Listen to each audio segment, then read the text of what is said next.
Boa noite a todos. Sejam bem-vindos mais uma vez à nossa casa de oração. Digo nossa porque todas as casas espíritas de uma certa forma estão coligadas. E mais uma vez agradecer a espiritualidade, agradecer também a coordenação da casa pelo convite.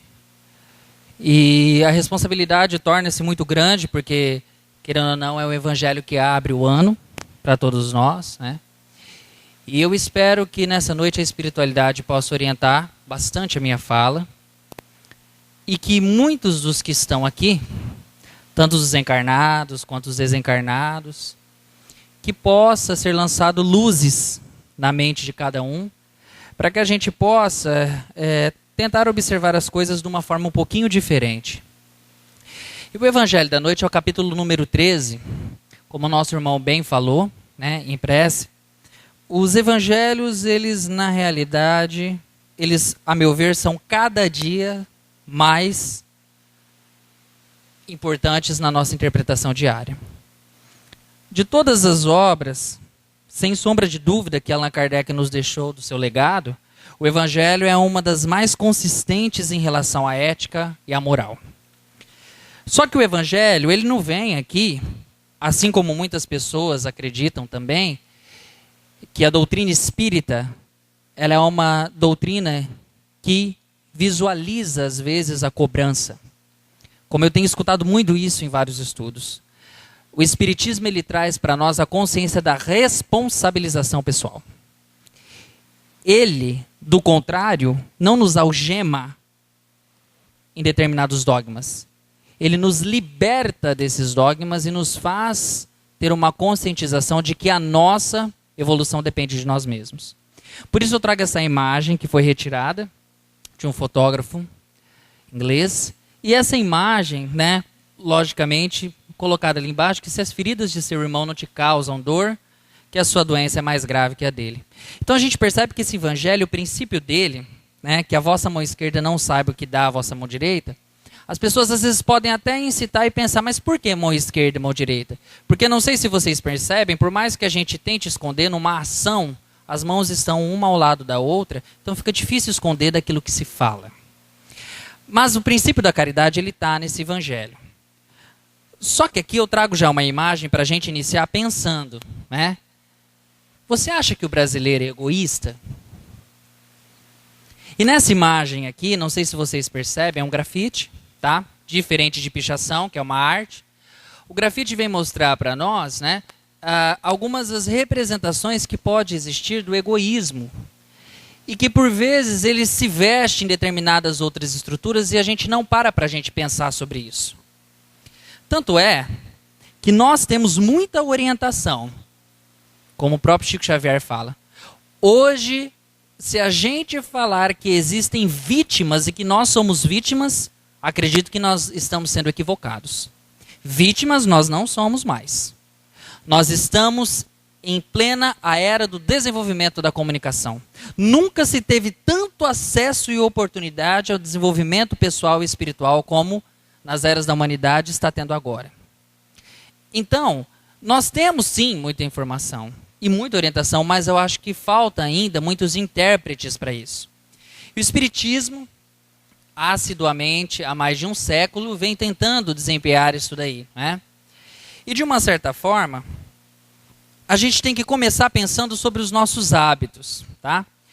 Fazendo uma introdução para a gente verificar o porquê que Jesus, há mais de 19 séculos, disse para nós que quando nós estamos realizando um ato de caridade, nós não devemos divulgá-lo.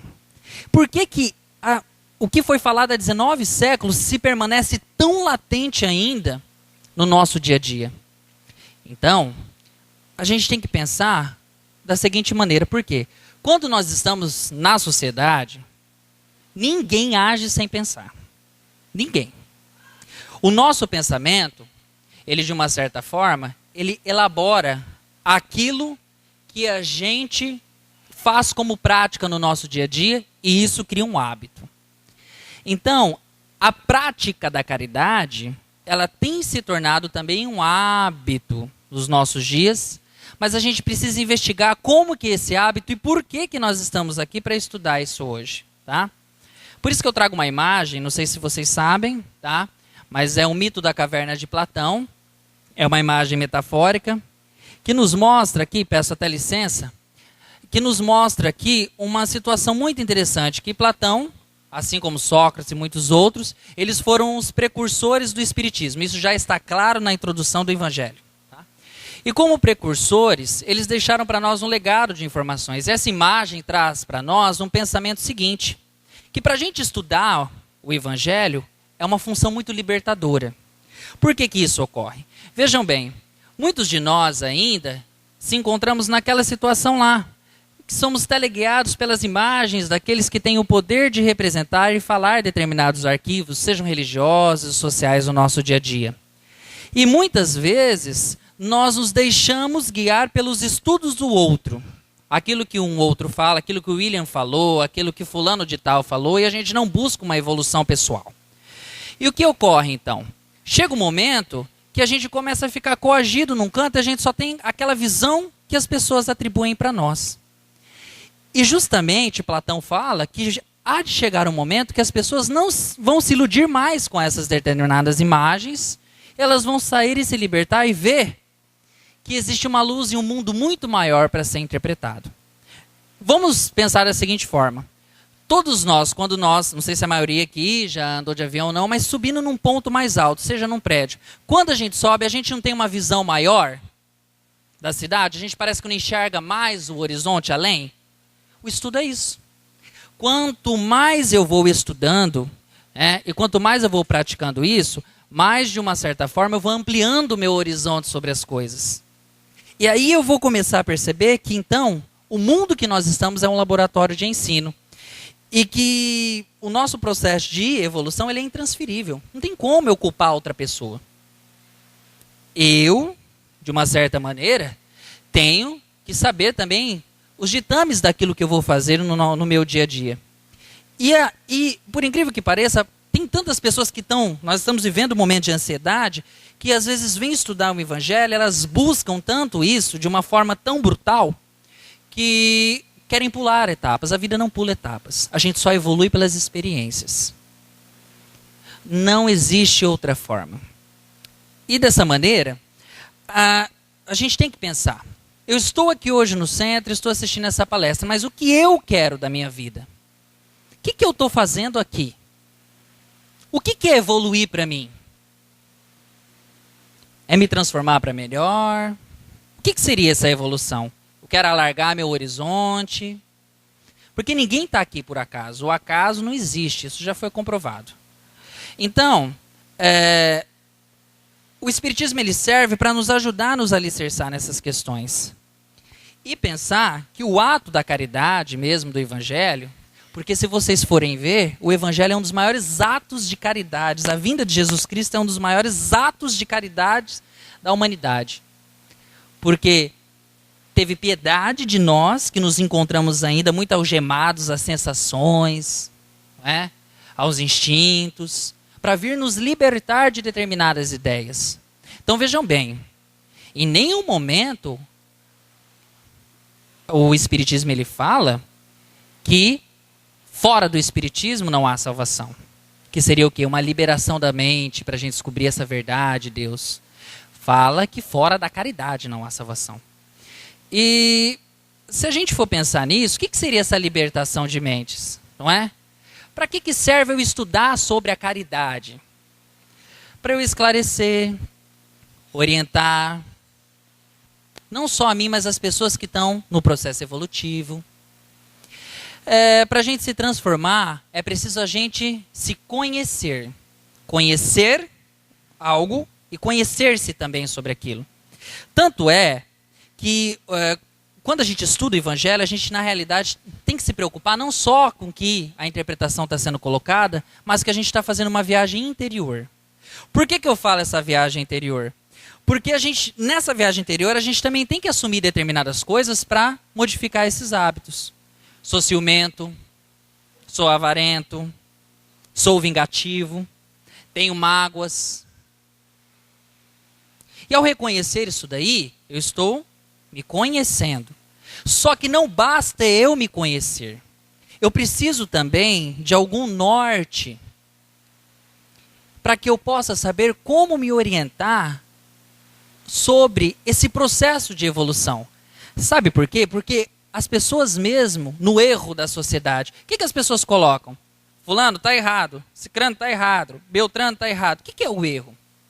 O erro, Thomas Watson já falava, nada mais é do que uma experiência que a gente vivenciou e que deu um resultado negativo.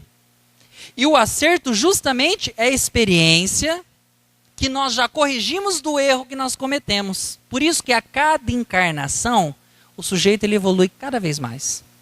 Porque ele já sabe que algumas questões, por mais que haja o esquecimento, no ímpeto de suas ações ele não vai repetir mais.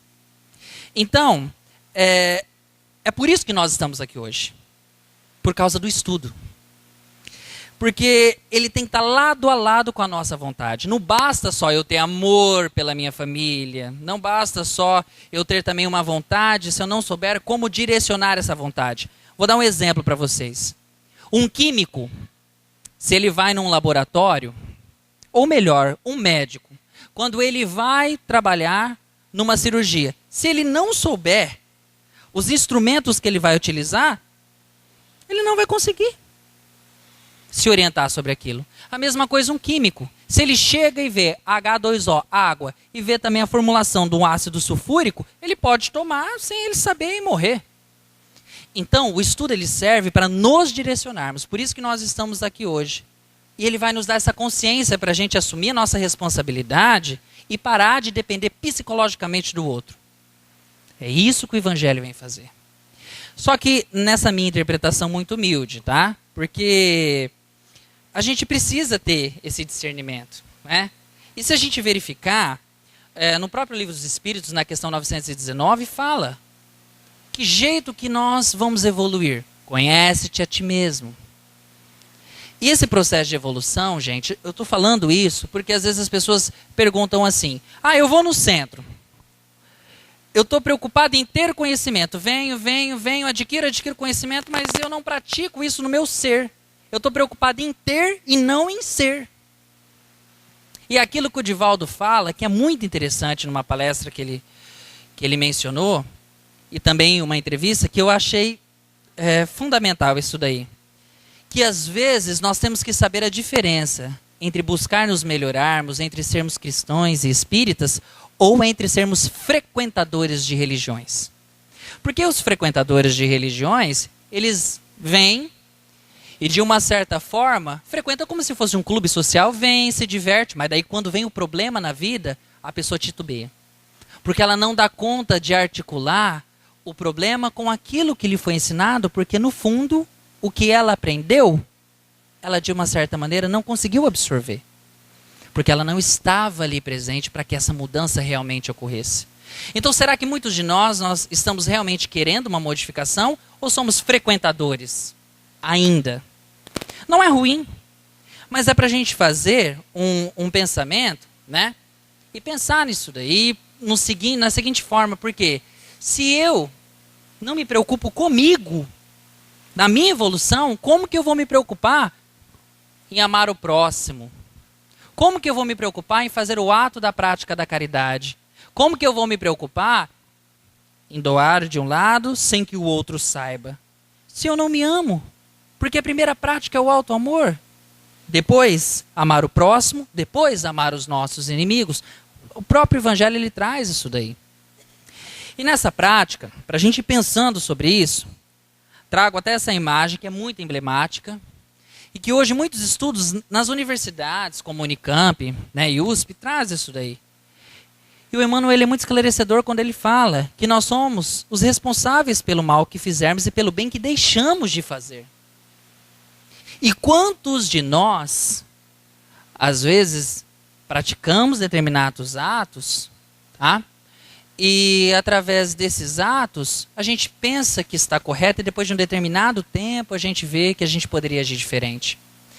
E aí, a pior coisa que existe no ser humano é a consciência do tempo perdido, como fala o Emmanuel.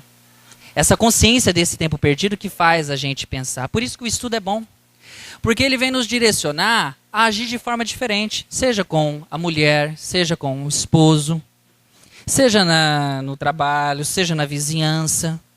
Porque daí eu vou começar já a me amar, que é me instruir e me preparar para coisas melhores. Bom, agora entrando no Evangelho, pensando em tudo isso daí, nós vamos ver então que se eu começar a fazer essa prática de preocupação com o estudo, eu vou saber que tem uma diferença muito grande que Jesus nos trouxe e que ele demonstrou. Ele trouxe as bem-aventuranças, ele ensinou muita coisa, mas ele também mostrou como fazer. E o Evangelho ele vem demonstrar isso daí, e esse traz a questão prática de Jesus nas visitações e peregrinações que ele traz na interpretação, logicamente, desses apóstolos. Mas Jesus, ele não foi só um teórico. Ele teorizou, mas ele praticou, ele comprovou aquilo que ele fez. Então, essas bem-aventuranças que ele vem trazer para nós, esse evangelho, vem trazer muito para nós, para a gente analisar o que seria esse sentido da palavra caridade. Na questão 886, vem perguntar, né? Esse questionamento para os espíritos, o que seria, como entendia Jesus? Eles respondem: benevolência para com todos, indulgência para as imperfeições dos outros e perdão das ofensas. Aí a gente pensa o seguinte: William, mas Jesus há tanto tempo, por que parece que no nosso mundo persevera muito mais o mal do que o bem? Que se a gente for ver pelos atos televisivos, a gente parece que está sofrendo uma crise catastrófica e que o bem ele não existe. Só que na questão 932 do Livro dos Espíritos, há um fato muito esclarecedor, porque depois da pergunta que Kardec fez, os espíritos respondem o seguinte: que os bons, eles são tímidos, mas que os maus, eles são audaciosos, não é? Eles metem a cara, eles batem de frente para poder se impor. Que a partir do momento em que os bons começarem a fazer isso, aqueles que buscam a prática da bondade, que as coisas seriam diferentes. Então aí esse sentido da caridade também vai poder ser diferente. E essa prática, né, da bondade, ela tem que começar pelas nossas atitudes. Por isso vamos pensar, o que seria essa caridade? A caridade é um sentimento divino, sem sombra de dúvida. Mas ela é um serviço a todo instante, tá? E esse apoio, às vezes, de caridade, nos leva a percursos de confusões. O que seria isso? Às vezes a pessoa pensa o seguinte: bom, eu vou lá e vou dar uma cesta básica para uma determinada pessoa e estou fazendo uma caridade. Não, eu vou lá e vou transferir um dinheiro. Não, eu vou lá e vou falar determinada palavra. E no fundo a gente acaba se confundindo. O que será que é o certo? Se a gente for pensar sobre isso, os dois pilares que a gente tem que pensar em se apoiar primeiramente, antes de ir para essa ação, é entender o que é essa caridade. Esses dois primeiros pilares, se é um sentimento divino, tem que ser baseado nisso. Não cometeres o mal, não é? Para que ele não se estenda. Por quê? A nossa caridade ela já começa no pensamento. Então, quantas pessoas, imaginemos o seguinte: se nós nos alimentássemos das nossas palavras, nós nos intoxicaríamos ou a gente teria saúde? A gente tem que pensar. Então, às vezes, o ato da nossa caridade, lembra? Começa no pensamento. O pensamento, ele vai articulando, e às vezes ele é transferido pela fala, que se transforma em hábitos, em práticas sociais. Então, a gente tem que começar já a tentar articular em não pensar o mal. E não comentar: fulana fez determinada coisa no serviço. Vou na casa de fulano para falar o que cicrano falou de outra coisa. Pronto, aí já acabou, aí já não tem início de caridade. Porque a pessoa já tem tanto problema, tanta vicissitude, como diz Allan Kardec, eu vou levar mais problema para a casa dela. Jesus ele não veio para resolver problema de ninguém. Mas ele veio mostrar que nós podemos resolver os nossos problemas. Por isso que a gente não pode se referir às sombras para que essas não envolvam o caminho. A gente não pode a todo momento só falar de coisas negativas e pensar coisas negativas. Só que esse processo ele é vagaroso. E ele é tão vagaroso que quando a gente fala da mão direita e da mão esquerda, é porque muitas das vezes nós não conseguimos, de uma determinada forma, fazer o ato da prática de caridade sem que haja um processo de divulgação. Porque nós ainda vivemos acreditando que a reciprocidade é fazer e receber algo em troca. Às vezes o nosso relacionamento com as pessoas em geral, ele é muito baseado em uma questão de troca. Dou-te o amor e você, de uma certa forma, vai me retribuir sobre aquilo. E quando nós não somos retribuídos, nós nos sentimos frustrados. Aí a pessoa não nos ama. Isso já está claro no Espiritismo. O nosso problema é amar. Se a outra pessoa não retribui esse amor para com a gente, seja qualquer ato que nós tenhamos positivo para outra pessoa, isso é problema dela. Não é problema nosso. Lembre-se sempre de uma coisa. Eu sou responsável pelo bem que eu exerço. Mas eu também sou responsável pelo mal.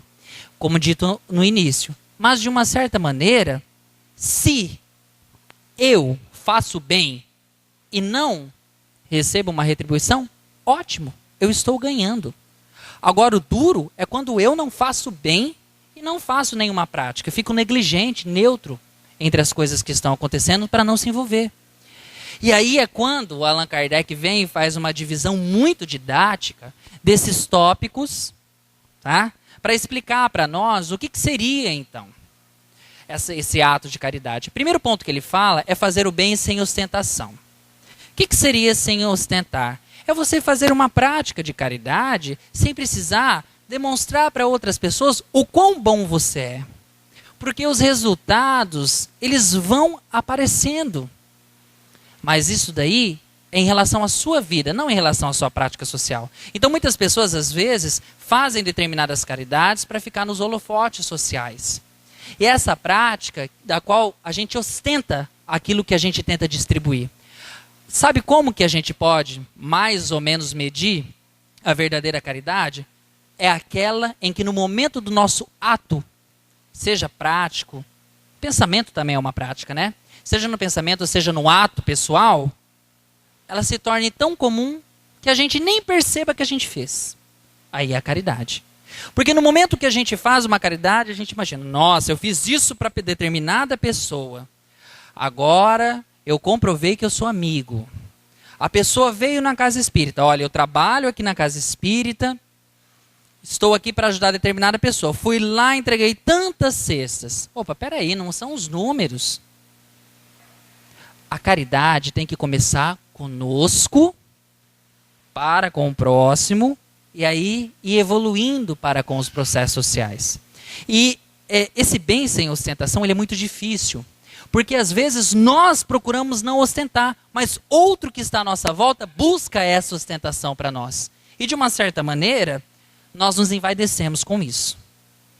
Às vezes, inconscientemente, mas há um processo de envaidecimento. Tanto que nós praticamos algumas caridades, e quando vem alguém ou de um filho nosso, por exemplo, nossa, meu filho é maravilhoso, fulano é maravilhoso. A verdadeira caridade ela não precisa ser demonstrada. E não precisa também ser aquele sujeito que sai bravamente pelas noites ou pelos dias trabalhando numa prática diária. Às vezes, um ato de pensamento e prece é muito mais caridoso do que 10 entregas de cestas básicas sendo focadas somente para se demonstrar. Tanto é que a partir disso, o Evangelho vem falar, bom, para eu fazer o bem sem ostentação, eu preciso demonstrar como isso ocorre.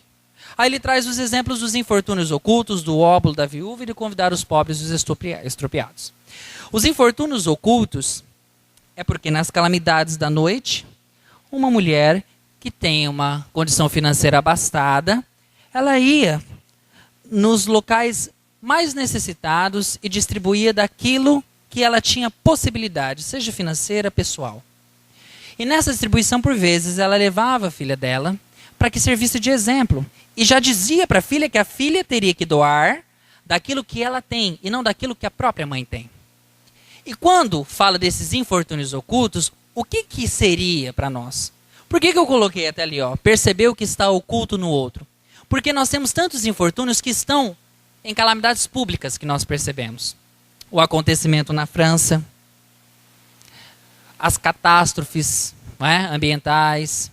São acontecimentos que as pessoas se movimentam para poder contribuir para o outro. Mas daí, e os infortúnios ocultos, que é o quê? Aquele problema que não está visível aos olhos de outra pessoa. Às vezes é aquela aflição num sujeito que está na nossa casa, que não está claro para ninguém. Infortúnio, uma coisa ruim, que está oculta, que ninguém vê. Jesus, que era cosmovidente, ele tinha essa habilidade. Ele passava por todos os lugares e, por causa da sua mediunidade, ele verificava as pessoas que tinham essa necessidade. Mas nós não temos.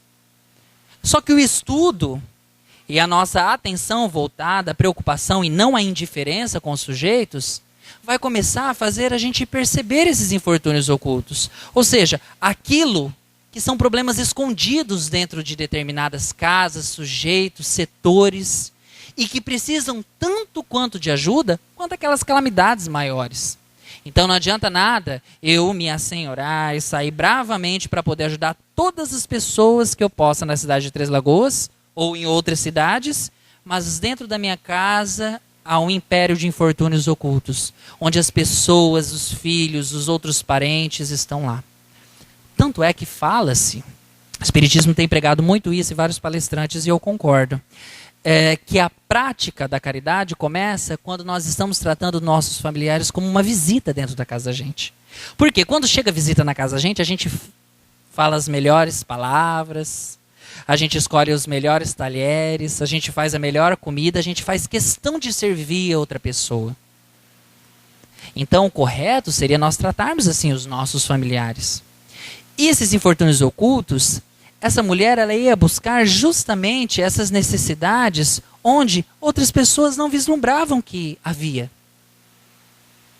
Ali, ela não encontraria fama, ela não encontraria sucesso, ela não encontraria nem sequer a lembrança do seu nome. Mas ela estaria, querendo ou não, abrandando corações, tirando conflitos pessoais, fazendo orações para aqueles que necessitavam naquele momento. E esses infortúnios ocultos nos levam a pensar no óbolo da viúva, que seria o processo de doação. Quando justamente a mulher vai fazer uma doação, lógico que estou falando de uma forma muito simplificada, para ficar mais didático, e nessa prática de doação financeira, naquela época, no momento que ela foi entregar, muitos deixavam,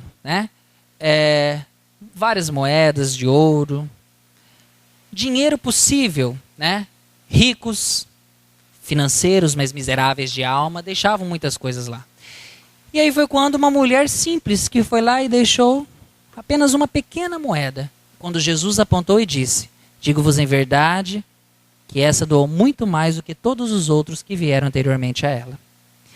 Porque justamente o fato da doação e da caridade não é só a prática e a ação em si, mas quanto amor e vontade foi investido naquilo. Então não existe a pessoa falar: William, eu não posso fazer caridade porque eu não tenho condições de dar conselho para outra pessoa. Não tem? Ouça. Você não vai morrer por ouvir. Às vezes a pessoa quer ser ouvida, não quer ser julgada. O mundo está cheio de críticos, a gente precisa de pessoas que nos motivem. Chega de críticos. Mas eu não gosto de ouvir. Não gosta de falar, não gosta de ouvir. Mas eu também não posso ajudar, visitar amigos, fazer qualquer tipo de atitude com o meu próximo na minha casa, às vezes com o meu próprio marido ou com a minha própria esposa. Não posso fazer isso porque eu estou muito ocupado. Então vejam bem que o ato da caridade ela é uma escolha. Não depende de dinheiro, não depende de beleza, não depende de nada que não seja a vontade de ajudar o próximo. E essa vontade ela tem que começar com a prática desse hábito. E muito me entristece verificar ainda isso, que também acontece não só com pessoas do nosso Brasil, mas também de várias regiões do mundo. Eu não sei se vocês conhecem, mas existe, para o mundo dos jovens, os mais jovens, um DJ muito famoso chamado Alok. E esse DJ, ele fez determinados hits e foi fazer uma pesquisa na África. E chegando lá na África, esse DJ ele se deparou com uma miséria muito grande. E chegando até lá, a uma mulher que tinha mais de 90 anos. Ele se deparou com ela e chegou até perto dela. E apreciou a serenidade no olho dela e ele ficou, mas por que ela estava tão serena dessa forma? E aí foi quando ele foi dizer para ela o seguinte: como você está? E ela: não, estou bem. Mas na miséria disso, parece que Deus, não é? Havia esquecido aquela população. É quando ela se volta para ele e diz: Deus não esqueceu a África. A África que esqueceu de nós e que esqueceu de Deus. Então isso daí já faz a gente pensar, não é? O quanto que a nossa caridade às vezes é falha. E vamos perceber o seguinte, no próprio processo de eleição. Não estou fazendo aqui a ponto de partido partidário, mas é uma reflexão. Quantos brasileiros não repudiaram em pensamento a governança do nosso país? Seja qualquer governança que for. A gente acha que os nossos governantes não passam por processos obsessivos ou de perturbação? Com certeza. Eles estão direcionando o bem-fazer e a evolução da nação. Mas daí a gente, para colaborar, a gente manda pensamento negativo para eles. Ótimo ato de caridade que a gente tem. Então, nesse sentido, né, é que também a espiritualidade vem falar, vamos convidar então os pobres e os estropiados. Por quê? Que seria o quê? Nós temos que tentar também alicerçar a nossa caridade pensando em fazer para pessoas que não têm condições de retribuir. A gente só realmente conhece aquele que quer praticar a caridade quando ele faz uma atitude para alguém que não tem nenhuma possibilidade de retribuir para ele. Porque quando nós agimos com uma possibilidade de que o outro possa nos retribuir, aí já é um jogo de interesses. Então, a caridade, quando fala assim, convidar esses pobres e expropriados, é porque e nas sinagogas e nas ruas, Jesus dá esse exemplo para que nós pensemos o seguinte, que eu convide todos aqueles que não possam me trazer nem sequer um ponto material. Só que aí, esses 4 pontos aqui nos levam ao que o Bezerra de Menezes fala, que é o sacrifício pessoal. O sacrifício pessoal ele é muito duro para que essas coisas aconteçam. Por quê? Porque nós temos que dar de si para o outro. É o preço para os caminhos da luz. Só que esse preço para o caminho das luzes tem 3 níveis de sacrifício que a gente já evoluiu. O primeiro nível, antigamente, a pessoa se sacrificava porque ela estava feliz. Então era a ligação entre sujeito, sacerdote e Deus. Depois, com o tempo, virou um sacrifício entre o sacerdote e Deus. Tanto que as pessoas que tinham que fazer determinadas caridades eram aquelas que estavam no âmbito religioso. Que tinham que rezar era quem estava no âmbito religioso. Agora, nós estamos numa fase em que o sujeito ele está evoluído para o bem do outro. Então, essa responsabilidade não é mais da igreja, do centro espírita, do médium, do passista, é de todos nós. Muito mais vale um sujeito que não seja espírita, mas que faça uma caridade, do que um espírita hipócrita, como fala o próprio Divaldo, né? E essa questão nos leva a pensar nas instruções dos espíritos, que eles vêm mostrar para nós, então, alguns pontos para a gente pensar em cima dessas práticas que ele colocou. Bom, se nós vimos que nós temos que fazer o bem sem ostentação, temos o exemplo da mulher que, riquíssima, ia ajudar aqueles que não tinham necessidade, e daquela que não tinha condições, mas que deu o máximo que ela podia, e de convidar todos aqueles que não podiam retribuir. Aí os espíritos vêm falar que esses sacrifícios pessoais desses sujeitos vêm influenciar nesses pontos, que seria a caridade material e a moral. Porque nós estamos vivendo um momento em que o assistencialismo ele virou uma propaganda muito grande. Parece que nós estamos nos preocupando muito mais com o atendimento numérico. Quanto mais, melhor. Quanto mais famílias, quanto mais pessoas, melhor.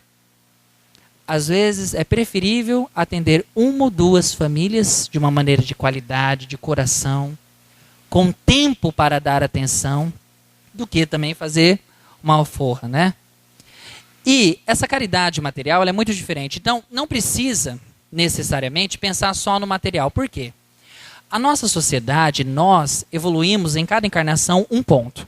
Então, não quer dizer que em determinado momento que eu vou evoluir o sentimento e vou evoluir o intelecto. E da mesma forma, por vezes, o sujeito ele precisa, às vezes, de um determinado momento no início de uma caridade moral, mas em outro já de uma caridade material. Ou então, vice-versa, uma caridade material e depois uma caridade moral. Isso tem que ser muito bem analisado. Porque vejam bem, como que nós vamos chegar falando para uma pessoa que ela precisa se instruir, pensar no evangelho, cuidar de si, se ela está morrendo de fome? Caridade material, caridade moral. Não só a caridade material e não só também pensar na caridade moral. Lógico que é a moral que vai fazer com que os indivíduos eles saiam, né, desse casulo de tristeza. Mas, especialmente a caridade moral, porque ela é a mais difícil de ser feita. Porque ela depende da nossa evolução própria, da nossa vontade, da nossa busca de mudança do ser.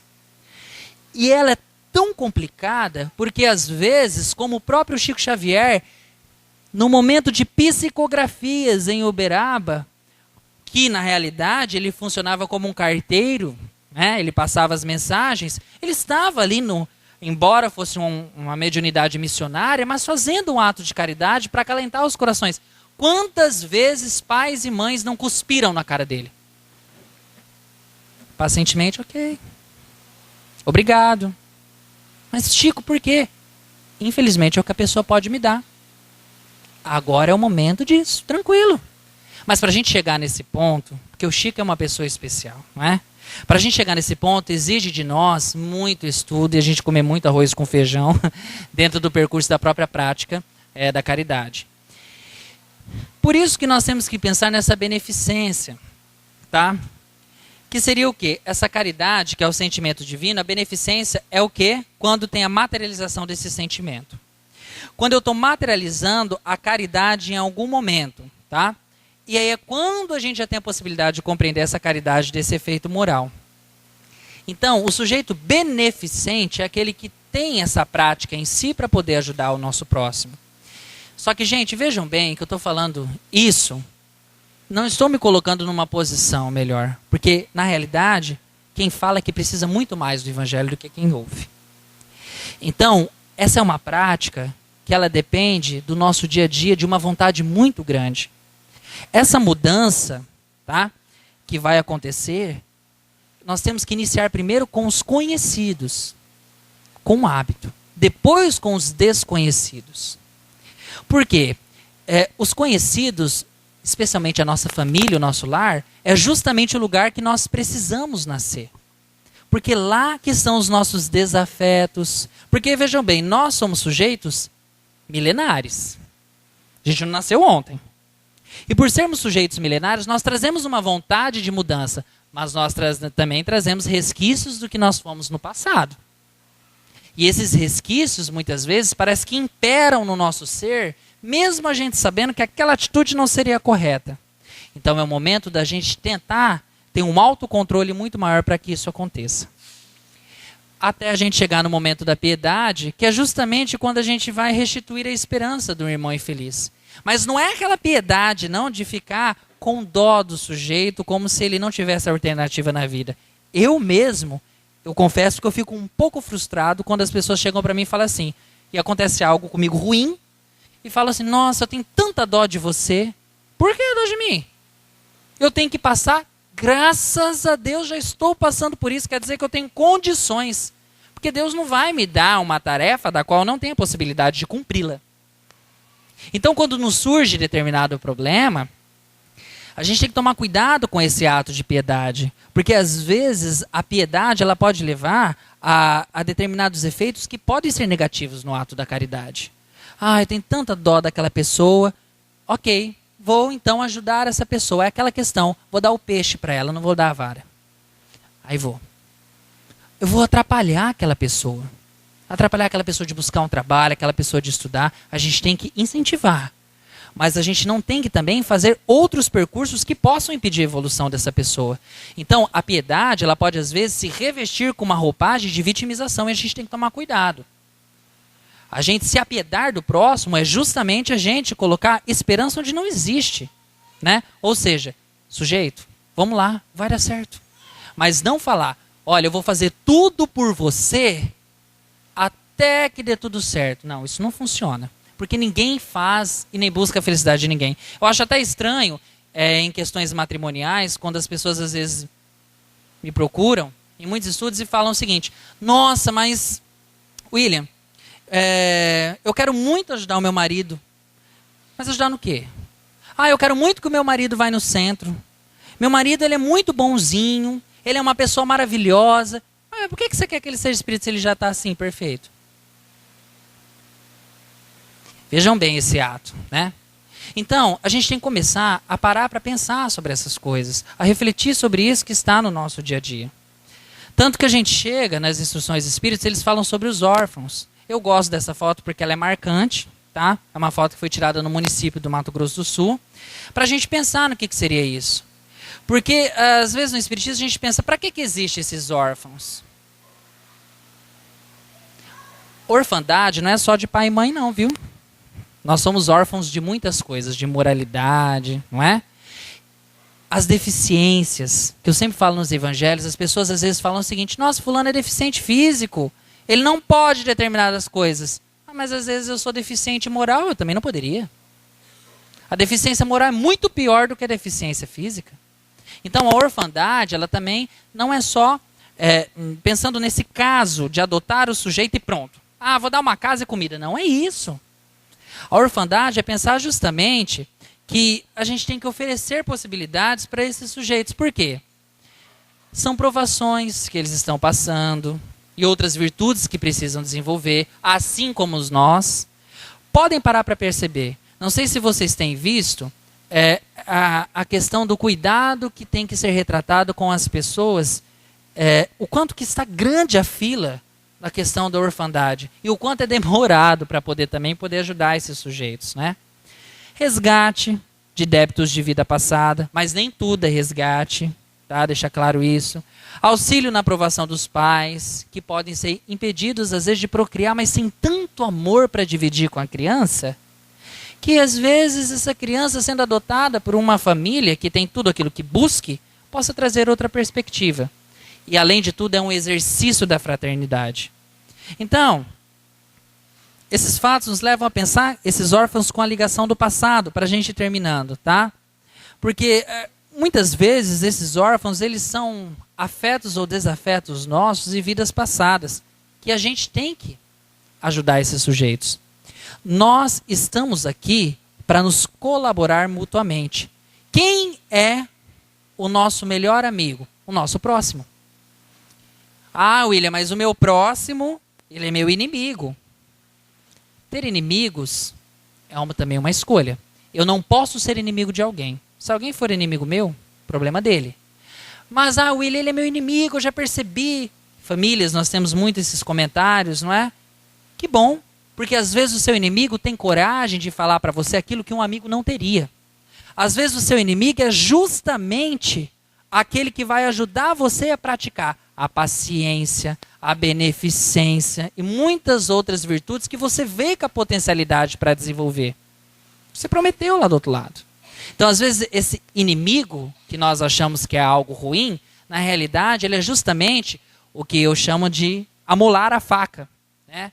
Para a gente trabalhar com a vida. E aqui, só uns exemplos para vocês pensarem na criança abandonada. Ó, sem proteção de família, ela é uma presa fácil de adultos inescrupulosos, que as usam em seus próprios interesses, fora, que eu não sei se vocês sabem, mas o mercado de tráfico, né, de sujeitos tem aumentado. Encontra motivos para desenvolver ódio, amor, inveja, tristeza em relação à vida. Não tem parâmetro de estrutura familiar que facilite seu julgamento em relação aos fatos e comportamentos humanos. Desenvolve desconfiança em relação a adultos, à vida. Abafa aquela simplicidade que mesmo Jesus disse, né, para nós que pertenciam a elas, né, as crianças, quando ele diz.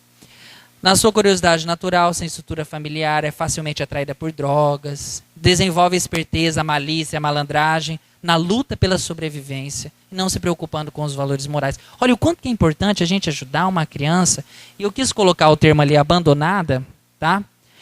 Porque na realidade ocorre muito mais abandonos desses sujeitos do que realmente atos de auxílio para com eles. E pensando em tudo isso, para finalizar, existem 2 pontos que nas instruções dos Espíritos ainda nos colocam. Que, às vezes, quando nós estamos praticando algum ato de caridade, pode ocorrer que a gente tenha uma decepção muito grande do bem que a gente fez. Por que isso ocorre? Porque às vezes a gente espera tanto reconhecimento, ou a gente espera que a pessoa melhore. Tenho um parente difícil, sou casado com uma pessoa difícil, ou a pessoa que eu que sou difícil, né? E vice-versa. Faço todo um esforço caritativo para praticar, e às vezes a pessoa não tem aquela atividade. Pode ser um filho, por exemplo. Aí o que acontece? A gente se decepciona com a prática do bem e logo desiste. Só que, lembra lá da pergunta 932? O bem não é para ficar só na timidez, a gente tem que lutar para que isso aconteça. E a Madre Teresa de Calcutá falava, a gente tem que amar até doer. Doer não é no sentido de dor, não, mas até fazer ranger aquele sentimento dentro da gente que possa fazer os outros se modificarem. Tanto que no final, faça uma pergunta que como que a gente tem que pensar naqueles benefícios que foram pagos com ingratidão. Porque às vezes nós agimos com tanto carinho com uma pessoa, não é? Falamos tantas coisas bacanas e buscamos sempre ajudar, essa pessoa vai lá e age com ingratidão para com a gente. Aí o que a gente faz? A gente começa a ficar também contrariado com essa pessoa. E qual que é a utilidade disso daí? É para ver se a gente realmente está perseverando no bem, se a gente está querendo realmente fazer o bem, sem esperar retribuição. Então, quando acontece isso, a gente tem que parar para pensar, né? E dessas palavras de Jesus, fica muito claro que existe uma coisa, tá? Que se a gente não está esperando a recompensa, que é esse o objetivo, não é? Nós temos que pensar em como que essa prática vai ocorrer. Então, vejam bem. Existe uma questão chamada beneficência exclusiva, que não está aqui nos slides, que eu deixei justamente para colocar aqui nesse ponto final. O que seria isso? Por vezes, se a beneficência é a prática da caridade, às vezes eu vou querer fazer essa prática de caridade somente com aqueles que me interessam. Somente com aqueles da casa espírita. Somente com aqueles da minha família. Espera aí, isso é beneficência exclusiva. Você vai eleger um grupo de determinados sujeitos para você praticar isso daí, só com a sua família, se você pode se desenvolver enquanto sujeito. Por isso, que ao fazer o bem, nessa prática, nós estamos trabalhando para nós mesmos, não é para ninguém. Nós temos que ser um farol para iluminar os sujeitos. E nessa busca constante, né, que é um ato de grande dificuldade, eu só peço para vocês que um dia vocês leiam essa oração de Francisco de Assis, que para mim ela é a que melhor retrata essa questão da caridade, que é quando ele fala: Senhor, fazei-me um instrumento de vossa paz, onde houver ódio, que eu leve o amor, caridade moral. Onde houver ofensa, que eu leve perdão, moral. Onde houver discórdia, que eu leve união. Onde houver dúvida, que eu leve fé. Houver erro, que eu leve a verdade. Onde houver desespero, que eu leve a esperança. Onde houver tristeza, que eu leve alegria. Onde houver trevas, que eu leve a luz. Fazer com que eu procure mais consolar do que ser consolado, compreender que ser compreendido, amar que ser amado. Pois é dando que se recebe, é perdoando que se é perdoado, e é morrendo que se vive para a vida eterna. Então, vamos pensar nisso daí, nesse trabalho pessoal que nós temos que fazer para nós mesmos. Não pensando só que todas essas atividades, eu vou fazer porque eu fui lá no centro, eu li no Evangelho que eu tenho que fazer. Não, não é isso. Você vai fazer porque te surgiu a vontade de verificar a possibilidade de ajudar o outro. E essa prática da caridade, ela deve começar com o próximo, mais próximo de nós, nós mesmos. Depois, para com o outro. Um exemplo de prática da caridade, reconhecer seus limites. Vocês têm que reconhecer os limites de vocês, assim como eu. Não dou conta disso, vou reconhecer meus limites. Não estou aguentando essa circunstância, vou sentar e conversar. Isso é uma prática de caridade pessoal, é auto-amor. A partir desse momento, eu vou começando a desenvolver essa prática de caridade, que é uma reforma íntima sem sofrimento, e aí eu vou utilizando essa prática com as outras pessoas. E quando eu menos perceber que seria esse o verdadeiro ato de caridade, aí eu já não vou estar mais tão preocupado em fazer para as outras pessoas justamente porque me falaram, mas porque já se tornou uma prática do meu espírito em relação àquilo. E pensem sempre nisso, que o amor, a caridade, não é? E o bem são os únicos 3 pontos no mundo que merecem revanche. O ódio, a maledicência, a vingança, são perdas de tempo. Porque justamente nós temos que sempre lembrar de uma verdade que ela vai atravessar todos os séculos do mundo e das nossas eras. Que o amor é a alma da vida. Que Jesus nos abençoe e que eu possa ter esclarecido um pouquinho mais algumas coisas. Que assim seja.